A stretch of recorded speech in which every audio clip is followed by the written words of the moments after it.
The morning of September 20th, 1942, Naval Air Station North Island, San Diego. Lieutenant Commander Eddie Sanders climbs into a cockpit that should not exist. The aircraft before him is painted in American colors, yet every rivet, every control surface, every inch of aluminum skin screams an uncomfortable truth. This is a Mitsubishi A6M Zero, serial number 4593, the fighter that has ruled Pacific skies for nearly 2 years, the machine that turned Pearl Harbor's defenders into falling wreckage, the predator that chewed through wildcats and buffaloes like paper, and now it belongs to the United States Navy. Sanders settles into the narrow cockpit. The seat feels different from American designs. Lower, more cramped. The instrument panel is a maze of Japanese characters and unfamiliar gauge layouts. Oil pressure, engine temperature, manifold pressure. All readable once you understand the symbols, but foreign in their presentation. The control stick is lighter than he expects, almost delicate. This is an aircraft designed for a different philosophy of air combat, where American fighters are being built like tanks, armored and heavy. The Zero feels like a rapier, thin, precise, deadly if wielded correctly, but offering no margin for error. Sanders advances the throttle. The Nakajima Sakai 14-cylinder radial engine catches with a distinctive sound. Higher pitched than American radials, almost musical. It settles into a smooth idle that speaks to Japanese engineering precision. The engine note is clean, no rough spots, no hesitation. This is a well-designed power plant, even if it lacks the raw horsepower of American engines. He releases the brakes. The Zero begins rolling with surprising eagerness. Lightweight means minimal inertia. The aircraft wants to fly. The tail lifts almost immediately as speed builds. And then, with what feels like impossibly short runway usage, the Zero is airborne. The climb-out is revealing. The Zero ascends at a respectable rate, not spectacular but steady and efficient. Sanders notes how responsive the controls are. The lightest touch on the stick produces an immediate reaction. This is what makes the Zero so dangerous in a dogfight. There's no lag between pilot input and aircraft response. Every maneuver happens instantly. He banks left, then right. The Zero snaps through the rolls with barely any effort. This is the agility that's been killing American pilots. This is what Wildcat pilots have been trying desperately to counter. In 24 minutes of flight, Sanders will discover secrets that will reshape the air war in the Pacific. Information that will flow into briefing rooms across a dozen aircraft carriers. Data that will arm a new generation of Navy pilots with knowledge their enemy never intended them to possess. The captured Zero is about to become the most valuable intelligence asset of the Pacific War, and the Japanese High Command has no idea it exists. If you're enjoying this deep dive into the story, hit the subscribe button and let us know in the comments from where in the world you are watching from today. But to understand the magnitude of this intelligence coup, we must understand what came before. We must understand the nightmare that made capturing this aircraft so desperately important. Rewind 9 months. December 7th, 1941. The day that changed everything. Dawn breaks over Oahu. Most of the Pacific Fleet is anchored in Pearl Harbor, a concentration of American naval power that represents decades of construction and billions in investment. Battleship Row glitters in early morning light. 8 battleships moored in pairs. Ford Island sits in the harbor's center, its airfield crowded with aircraft parked wingtip to wingtip. Nobody expects an attack. War is coming, everyone knows that, but not here, not now, not like this. The first wave arrives at 7:55, 183 aircraft, Nakajima B, 5N Kate, torpedo bombers, Aichi D-3A Val dive bombers, and protecting them, escorting them, clearing the skies for them, 43 Mitsubishi A6M Zeros. American fighters try to respond. P-40 Warhawks manage to get a handful into the air. They're brave, they're determined, they're hopelessly outmatched. The Zeros sweep through them like wolves through sheep. The American pilots have never seen anything like this. The Japanese fighters can turn inside any maneuver. They can climb faster. They have range that seems impossible for carrier-based aircraft. And their pilots, veterans of the China campaign, have hundreds of combat hours. In under 2 hours, Pearl Harbor is devastated. 21 ships sunk or damaged. 188 aircraft destroyed. 2,403 Americans dead. And among the wreckage, among the fires and smoke, a terrible realization settles over military commanders. The Zero is not just good. It's revolutionary. It represents a leap in carrier-based fighter design that American aviation has not matched. Worse, American intelligence knows almost nothing about it. Claire Chennault, leading the Flying Tigers in China, had sent warnings, detailed reports about the Zero's capabilities, compiled from combat experience and examination of downed aircraft. Those reports gathered dust in Washington filing cabinets, dismissed or ignored by officers who couldn't believe that Japan had produced something superior to American designs. Now those officers are confronting the evidence firsthand. The Zero isn't a mystery anymore in terms of existence. Everyone knows it exists. But understanding it, knowing its precise capabilities, discovering its weaknesses, that's a different matter entirely. The Philippines fall next. General Douglas MacArthur's air forces, warned of the Pearl Harbor attack, are caught on the ground anyway hours later. Japanese bombers, escorted by Zeros, destroy American air power in the Philippines in a single afternoon. B-17, flying fortresses, supposedly invincible heavy bombers, burn on Clark Field. P-42s and P-35s, America's frontline fighters, are shot down or destroyed before they can mount effective resistance. Wake Island follows. A small Marine garrison with a handful of Wildcats puts up a fierce defense. They even sank a Japanese destroyer. But the Zeros, operating from carriers, gradually wear them down. By December 23rd, Wake falls. The defenders fought with extraordinary courage. It made no difference.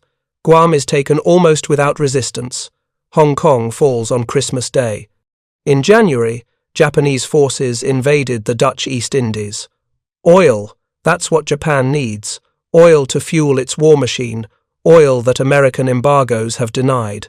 The campaign sweeps through resource-rich territories with stunning speed. British forces in Malaya retreat toward Singapore. Indian and Australian troops fight desperate rearguard actions. The jungle warfare is brutal, but it's the air war that proves decisive. Zeros operating from captured airfields establish air superiority. British Hurricanes and American P-42s can't compete. Some of the British pilots are Battle of Britain veterans. They've faced the Luftwaffe and won. Now they're facing something different, something that operates under different rules. The Hurricane, which could outturn a Messerschmitt Bf 109, cannot outturn a Zero. The tactics that worked over London don't work over Malaya. On February 15, 1942, Singapore surrendered. 85,000 British, Indian, and Australian troops become prisoners of war. It's the largest surrender in British military history, and above the city, Zeros circle in triumph. In the Dutch East Indies, the story repeats. Allied naval forces try to stop the Japanese invasion fleet. The Battle of the Java Sea becomes a disaster. American, British, Dutch, and Australian warships fight courageously and die without stopping the invasion. Japanese aircraft, including Zeros, providing top cover, sank multiple cruisers and destroyers. By March, the Dutch East Indies are in Japanese hands. The oil is flowing to Japan. Burma becomes the next target. The Burma Road, supplying nationalist China, must be cut. British and Commonwealth forces retreat through jungle and mountain. Rangoon falls in March. The Japanese advance seems unstoppable. And everywhere, the Zero dominates. American pilots are developing tactics through bitter experience. The Thach weave emerges from Lieutenant Commander John Thach's desperate innovation. Flying Wildcats in defensive pairs, weaving back and forth so that any Zero attacking one Wildcat immediately faces the guns of its partner. It's clever. It works, sometimes. But it's a defensive tactic, a way to survive, not to win. What American aviation desperately needs is a way to defeat the Zero on offensive terms, to hunt it, to kill it, to clear the skies. But how do you defeat an enemy you don't fully understand? Combat reports provide fragments. The Zero is fast. The Zero is maneuverable. The Zero has incredible range. But precise performance data? Specific weaknesses? Exploitable flaws? That information remains elusive. Some damaged Zeros have been examined. In February 1942, one crashed on Melville Island in Australia after the bombing of Darwin. But it's too damaged for detailed study. Another goes down near Cape Rodney, New Guinea. The recovery team makes a critical error. They chop off the wings to make transport easier, severing the wing spars and rendering the airframe useless for flight testing. A third comes from China. Gerhard Neumann, an engineer working with Chinese forces, pieces together a flyable Zero from multiple wrecks. It's a remarkable achievement, showing ingenuity and determination. But by the time Neumann's reconstructed Zero reaches the United States for testing, it will be too late. Another aircraft will have already provided the intelligence the Navy needs. The timetable matters because every week, more American pilots die. Every week, the tactical situation in the Pacific deteriorates. Japan's defensive perimeter expands. Island after island falls. Airfields on conquered territory allow Japanese aircraft to range even farther. The Zero is the tip of the spear, and American aviation has no answer. Rewind 3.5 months from Sanders' first test flight, June 4, 1942, the same day as the Battle of Midway. While American dive bombers are attacking Japanese carriers to the south, changing the course of the Pacific War, a separate drama is unfolding in the Aleutians. Flight Petty Officer Tadayoshi Koga, 19 years old, is among the youngest pilots in the Imperial Japanese Navy. Born September 10, 1922, he trained at Tsuchiura Air Group, one of the Navy's primary flight training facilities. By early 1942, he's accumulated enough hours to join operational squadrons. His assignment to the Ryujo's Air Group represents the pinnacle of his brief career. The Aleutian operation was strange from the beginning. Why attack a chain of barren, fog-shrouded islands that offer minimal strategic value? Some historians believe it's a diversion, meant to draw American forces away from Midway. Others suggest Japan planned to island hop through the Aleutians to Alaska, then invade the continental United States through Canada. The truth is probably simpler. Japan's strategic doctrine calls for establishing a defensive perimeter. The Aleutians represent the northern anchor of that perimeter. Taking them denies the United States forward bases for potential bombing raids on Japan's home islands. Whatever the strategic rationale, Koga finds himself part of the attack on Dutch Harbor. June 3rd sees the first strike. Bombs crater American installations. Japanese aircraft meet minimal resistance. The Americans are surprised, unprepared. The weather, predictably, is terrible. Fog and low clouds complicate navigation. But the attack proceeds. June 4th brings the second strike. Koga launches as part of a 3-plane section. His wingmen are more experienced. Chief Petty Officer Makoto Endo is a veteran. Petty Officer Tsuguo Shikada has combat experience from earlier campaigns. They're there to protect Koga, guide him through his first real combat against American forces. The approach to Dutch Harbor proceeds through typical Aleutian weather. Fog banks, low visibility, the kind of flying that kills pilots even without enemy action. But Koga's section navigates successfully. They emerge from clouds to find their target. American installations at Dutch Harbor. Ships in the harbor. Aircraft on the ground. Koga joins the attack. His Zero's twin 7.7mm machine guns and twin 20mm cannons open fire. Strafing runs across American positions. A PBY Catalina, attempting to take off, is shot down. The pilot, Bud Mitchell, dies with his crew. The attack is proceeding perfectly. Then small arms fire from the ground finds Koga's Zero. Not anti-aircraft guns, not the heavy flak that tears aircraft apart. Just rifles and machine guns fired by American personnel who refuse to die quietly. A few bullets punch through the Zero's thin aluminum skin. Some accounts say the damage occurs during the strafing attack. Koga's wingman Shikada later claimed the damage happened while attacking two Catalinas anchored in the bay. The specifics matter less than the result. Oil lines are severed. Hydraulic fluid begins leaking. The hits aren't immediately catastrophic. The engine continues running. The controls respond. But Koga can see oil streaming from his aircraft. He knows what this means. Without oil pressure, the engine will seize within minutes. Once that happens, he's a glider, and in the North Pacific, being a glider means death. The water temperature will kill him in minutes if he ditches. His only hope is reaching land. He radios his flight leader. He's been hit. He needs to make an emergency landing. Endo and Shikada immediately move to escort him.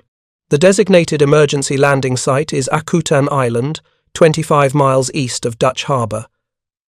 The Japanese submarine I-34 is stationed offshore, tasked with picking up downed pilots. If Koga can land safely, destroy his aircraft, and make his way to the beach, rescue is possible. The three Zeros turn toward Aleutian. Oil continues streaming from Koga's fighter.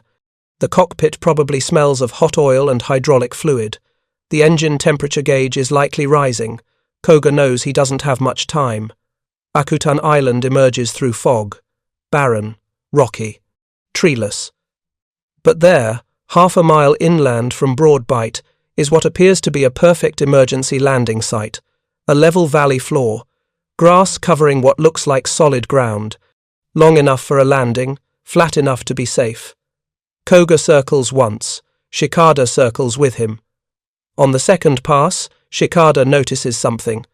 Water glistened through the grass. A flash of recognition. This isn't solid ground. This is marsh. He tries to signal Koga, land wheels up, do a belly landing. The soft ground will cushion the impact better than trying to land on the gear, but by then, Koga had committed. He's already lowered his landing gear, already set up his final approach. The Zero descends toward what appears to be salvation. Everything seems perfect until the wheels touch. They don't touch solid ground. They sink into the marsh. Instantly. The landing gear plunges into soft mud and water hidden beneath tall grass. Zero's nose drops, the tail lifts. Basic physics takes over. The aircraft's momentum carries it forward even as the wheels are trapped. The nose digs deeper, the tail rises higher, and then the Zero flips, completely inverted. It slides to a stop upside down, half submerged in the marsh. Endo and Shikada circle overhead. They watch for movement. There is none. The cockpit, now pressed into marsh water, is invisible beneath the inverted fuselage. They cannot know that Koga died instantly. The impact, though cushioned by soft ground, generated enough force to snap his neck, or possibly he struck his head on the instrument panel during the violent inversion. Either way, death was immediate. Tadayoshi Koga, 19 years old, flying his first major combat mission, is gone. His body hangs suspended in the cockpit, held by his seatbelt, submerged head down in marsh water. Endo and Shikada face a terrible decision. Their orders are explicit. Any Zero that makes an emergency landing in enemy territory must be destroyed. Incendiary ammunition will do it. A few quick passes, set the aircraft on fire, and deny the enemy any intelligence value. But Koga is their friend. They cannot see him. They cannot confirm he's dead. What if he's unconscious? What if he'll wake up in a few minutes, destroy the aircraft himself, and make his way to the beach where the submarine can pick him up? How can they murder a friend based on an assumption? The two Zeros circle. Once, twice. The decision becomes clear. They cannot shoot. Perhaps Koga survived. Perhaps he'll complete the mission himself. They turn south, back toward the Ryujo, 200 miles distant. Behind them, Tadayoshi Koga remains in the marsh. The Zero sits inverted, and the clock begins ticking on what will become one of the most significant intelligence coups of the Pacific War. The Japanese submarine I-34, stationed off Akutan, searches for the downed pilot. They don't know exactly where he went down. Radio communication in the Aleutians is difficult. Weather and terrain interfere with signals. The submarine searches the waters around Akutan. They find nothing. Eventually, the USS Williamson, an American destroyer, arrives in the area. The submarine is forced to withdraw. The search is abandoned. As far as Japanese records are concerned, Koga is missing in action, lost somewhere over or near Akutan Island. His Zero, to assume, was either destroyed on impact or will be destroyed by the pilot if he survived. They have no way of knowing that the aircraft sits nearly intact in a remote valley. No way of knowing that their most important fighter has just fallen into enemy hands. The crash site is perfectly positioned for prolonged concealment, half a mile inland from Broadbight, not visible from the coast. Not visible from standard ship traffic lanes, the valley is out of the way. Most patrol aircraft avoid flying over Akutan's interior. The island offers nothing of military value. The weather makes flying over it dangerous. Turbulence from the terrain, fog that rolls in without warning. Most pilots prefer to remain over water where emergency landings, though deadly in the cold North Pacific, are at least unobstructed. So the Zero sits, days pass. A week, 2 weeks. The Aleutian weather, cold and wet, actually helps preserve the aircraft. In tropical conditions, corrosion would rapidly degrade exposed metal. But here, the cold slows decay. Rain washes away oil and hydraulic fluid, preventing further damage. The aircraft settles slowly into the marsh but doesn't disappear. Koga's body, tragically, is also preserved by the cold water. A month passes. The Battle of Midway ends in decisive American victory. The war's momentum begins shifting. But in the Aleutians, Koga's Zero remains undiscovered. On July 10, 1942, 5 weeks and 6 days after the crash, a Navy PBY Catalina, piloted by Lieutenant William Thies, crossed Akutan Island. Thies is not on a search mission. He's lost.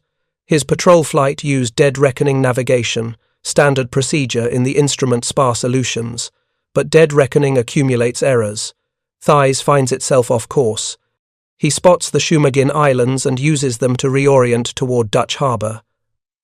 The most direct course takes him over Akutan Island.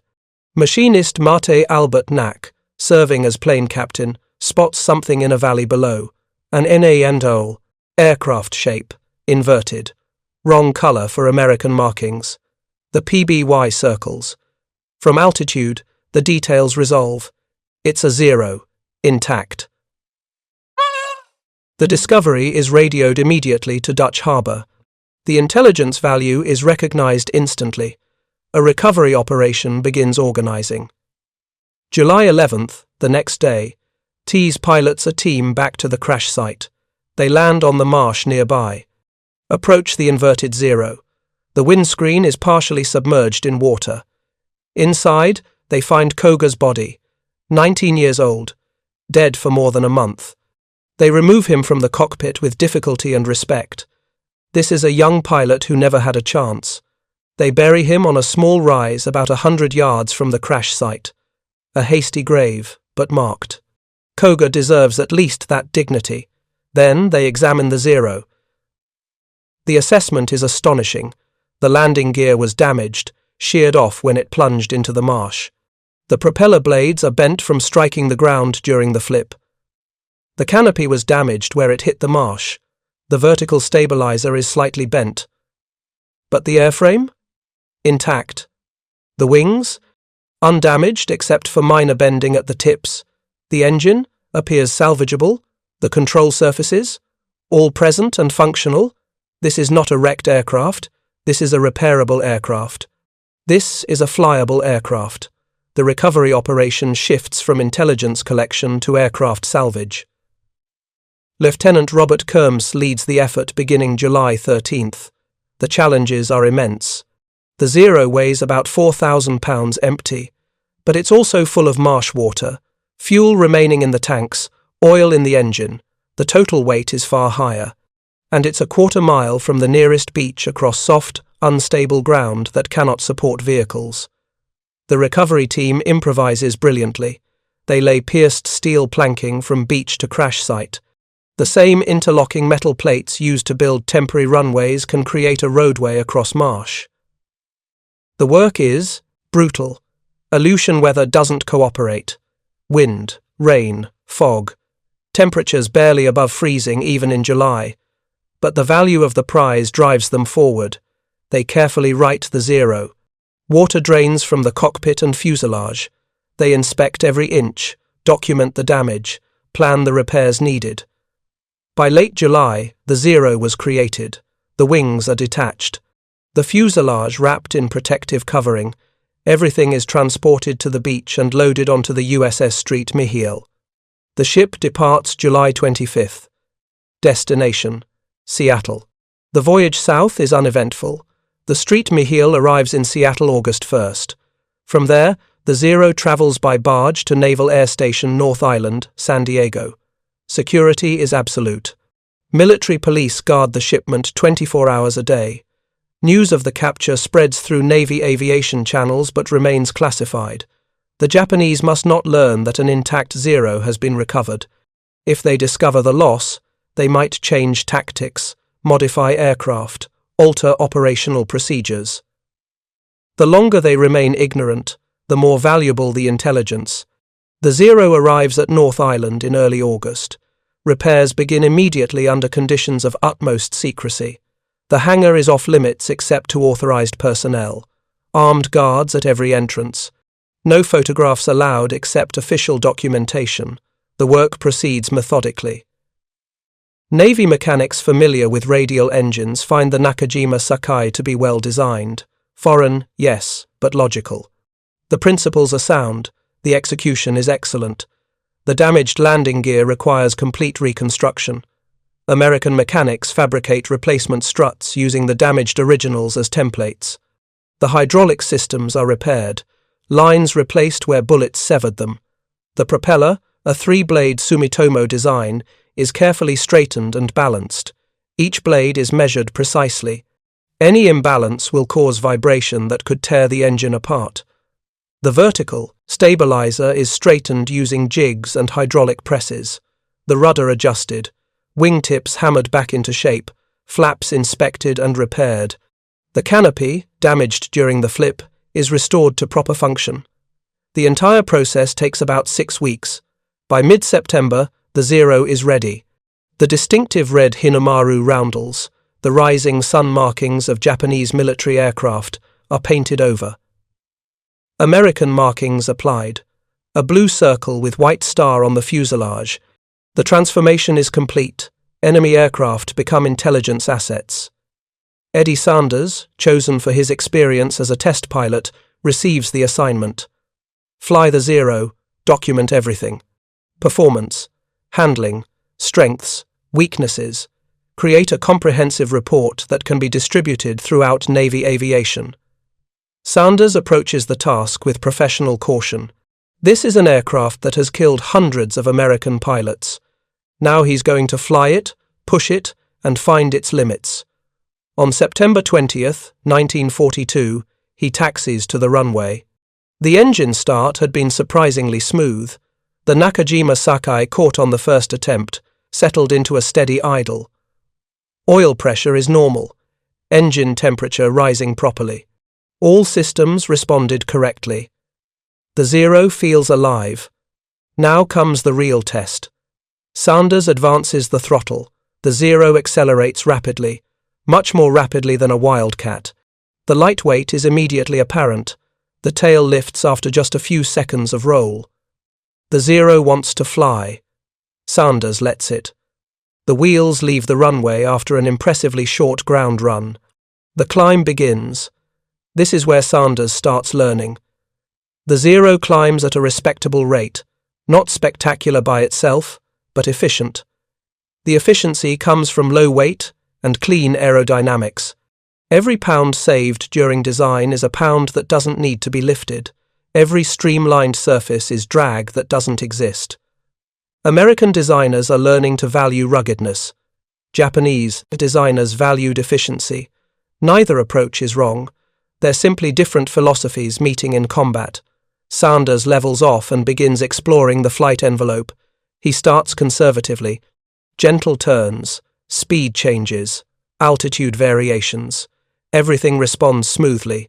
The controls are light, almost too light for an American pilot used to heavier control forces. Zero feels nervous, twitchy. Every input produces immediate results. This is excellent in combat. A pilot can react instantly to threats, but it also means the Zero is less stable, less forgiving. It requires constant attention. American fighters, by contrast, are being designed for stability. A Wildcat or Hellcat can be trimmed for level flight and will maintain that attitude with minimal input. The Zero wants to fly wherever the pilot tells it, immediately, but it won't maintain any attitude on its own. Sanders notes this in his mental catalogue. It's not a weakness exactly. It's a characteristic, one that affects how the aircraft behaves in combat. He pushes the speed higher, 120 knots, 150 knots, 180 knots. At 200 knots, something changes. The ailerons stiffen dramatically. Rolling the aircraft suddenly requires significant force. Below 200 knots, rolls happen with barely any stick movement. Above 200 knots, rolls require real effort. Sanders tests this repeatedly. The transition is sharp. Below the threshold, light controls. Above the threshold, heavy controls. This is gold. This is exploitable. An American fighter being pursued by a Zero can accelerate past 200 knots, then snap into a hard roll. The Zero pilot will struggle to follow. His controls will be stiff, his roll rate will be slower, precious seconds of separation, enough to reset the engagement. Sanders notes something else. The Zero rolls more easily to the left than to the right. There's an asymmetry in the control response. It's not huge, but it's measurable. Roll left, and the aircraft responds crisply. Roll right, and there's slightly more resistance. Again, this is exploitable. If an American pilot needs to evade, rolling right at high speed combines two difficulties for the pursuing Zero pilot: stiff ailerons from high speed and the aircraft's inherent reluctance to roll right. Every advantage matters. Sanders continues testing.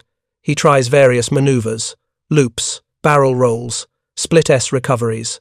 The Zero handles everything gracefully. It's a beautiful aircraft to fly. Responsive, predictable, pleasant. He can understand why Japanese pilots love it. Then he tests negative G maneuvers. This is the critical discovery. If you find this story engaging, please take a moment to subscribe and enable notifications. It helps us continue producing in-depth content like this. Sanders pushes the stick forward sharply. 0G. Negative G. The sensation of being thrown against the seatbelt. Everything lightweight in the cockpit floats upward. And the engine quits.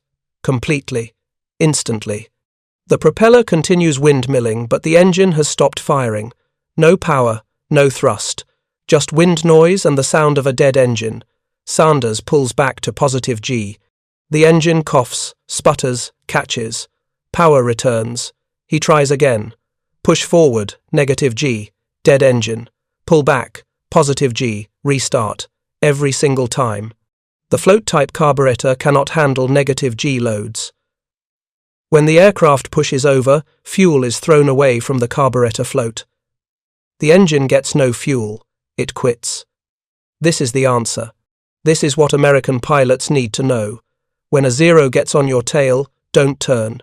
Don't try to outclimb. Push over. Hard. Use negative G if you can. The Zero's engine will quit instantly. The Zero pilot will be forced to roll inverted and pull through to follow, which wastes time and energy. Meanwhile, you're accelerating away in a power dive with your engine still running. By the time the Zero pilot gets his engine restarted and angles to follow, you've opened significant separation. Then you can extend, climb back up, and reset the engagement on your terms. This single piece of information is worth more than a dozen strategic bombing raids. This is a technique that every Navy pilot can use, every Marine pilot, every Army Air Force pilot facing Zeros. It's simple, it's reliable, it works every time. Sanders flies the Zero for 24 flights between September 20th and October 15th. Each flight adds to the intelligence database. He measures top speed at various altitudes, maximum speed at sea level, about 275 miles per hour. Not impressive. A Wildcat can do about 320 at sea level, and the Hellcat being developed will do even better. But at altitude, the Zero improves. At 15,000 feet, about 315 miles per hour. At 20,000 feet, a bit faster still. The Zero's efficiency shows at altitude. Its low weight and clean design mean it doesn't bleed speed as badly as heavier fighters. But it's not dramatically fast. American fighters have speed advantages, especially in dives. Climb rate testing shows the Zero can reach 10,000 feet in about 4 minutes. Respectable. The Hellcat being developed will climb faster thanks to its powerful engine. But the Zero isn't embarrassingly slow. Service ceiling is about 33,000 feet. Again, respectable. Range is where the Zero truly shines. With drop tanks, it can fly over 1,500 miles. This is how Japanese fighters appear where American commanders think they can't be. This is how Zeros escorted bombers from distant bases to targets that seemed beyond fighter range. American designers simply hadn't prioritized range that extreme. Carrier-based operations didn't require it. Land-based fighters in Europe didn't need it until escort fighters became necessary for deep penetration raids. Japan, operating across the vast Pacific, needed range. They got it by eliminating everything else. Sanders documents the Zero's construction. Thin aluminum skin, minimal internal structure, no armor anywhere. Fuel tanks are not self-sealing. A single incendiary round in the fuel tank will ignite it catastrophically. The pilot has no protection. The seat is aluminum tubing with canvas. No armor plate behind the head. No armored glass in the windscreen. The wings are beautifully built but fragile. Heavy damage will tear them off. This is the flip side of the Zero's performance. It's fast and maneuverable because it weighs nothing. It weighs nothing because it has no protection. In combat, this becomes a death sentence. One good burst from a Wildcat's 4.50 caliber machine guns, and the Zero either explodes or breaks apart. The Hellcat being developed has 6.50 caliber guns.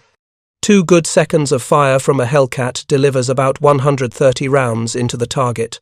No Zero can survive that. Sanders completes his test program in mid-October. His report is detailed, technical, and devastating. The Zero is not invincible. It has specific weaknesses that can be exploited with proper tactics. Avoid turning combat at low to medium altitude. Use speed and dive performance.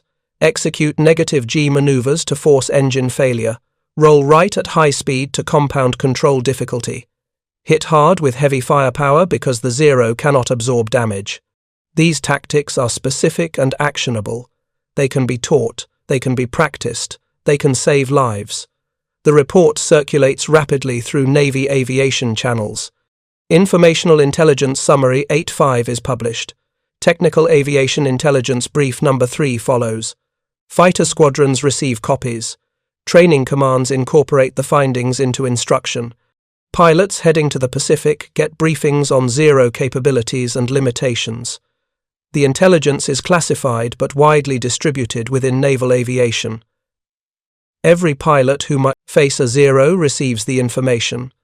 Lieutenant Melvin Hoffman conducts additional testing, flying mock dogfights between the captured Zero and various American aircraft. He flies the Zero against newly commissioned pilots flying Wildcats, Corsairs, early production Hellcats. The exercises are revealing. Pilots who follow the tactical guidelines consistently beat the Zero. Pilots who ignore the guidelines, who try to dogfight on the Zero's terms, consistently lose. In early 1943, The Akutan Zero was transferred to Anacostia Naval Air Station near Washington. The National Advisory Committee for Aeronautics wants to conduct wind tunnel testing. The Zero is transported after dark, covered, hidden from potential spy observation. It arrives at NACA's Langley Research Center, where the full-scale wind tunnel awaits. Detailed aerodynamic analysis follows, wake surveys to determine drag characteristics, lift and drag measurements across various configurations, side-slip testing to understand stability characteristics. The data enriches American understanding of Japanese design philosophy. The Zero's wing, for instance, uses an innovative integration with the fuselage. There's less separation between wing and body than typical American designs. This reduces drag, but complicates manufacturing. Grumman engineers, designing the Hellcat, note this and consider incorporating similar features. In late 1943, remarkably, the Zero goes on public display, Washington National Airport. The occasion is the 25th anniversary of U.S. airmail service. The decision to display a captured enemy aircraft publicly seems bizarre, given the intelligence value. But by late 1943, critical intelligence has been extracted and distributed. The tactical doctrines have been developed. Pilots are being trained using the knowledge. The public display serves propaganda purposes. Look what we captured. Look what we're learning. Look how we're going to propaganda. Win. The message is clear. The Zero is no longer mysterious, no longer invincible. It's a machine we understand, a threat we've analyzed, an enemy we can beat. In 1944, the Zero returned to the North Island for final service. Training missions. Rookie pilots being sent to the Pacific get opportunities to fly against it or to fly it themselves, to understand firsthand what they'll face. Other captured Zeros are now available. A Model 52 recovered during the liberation of Guam joins the training program. These aircraft became part of a systematic effort to prepare American pilots for Pacific combat. But nothing matches the importance of that first flyable Zero, the one recovered from Akutan, the one that Eddie Sanders flew on September 20th, 1942. On February 19, 1945, the Akutan Zero's story ends ignominiously. A Curtiss SB-2C Helldiver, taxiing at North Island, loses control. The exact cause is unclear. Pilot error, mechanical failure, just bad luck. The Helldiver veers directly into the parked Zero. The Helldiver's propeller, spinning at full power, acts like a giant circular saw. It slices into the Zero's fuselage aft of the cockpit. Aluminum skin shreds. Internal structure fails. The Zero is cut nearly in half. The damage is catastrophic, irreparable. The aircraft that taught the US Navy how to defeat Japan's primary fighter is destroyed by friendly accident. A tragic and ironic end. From the wreckage, William N. Leonard salvages what he can. Instruments mostly, gouges showing Japanese characters, a piece of the control stick, the throttle quadrant. These artifacts are donated to the National Museum of the United States Navy.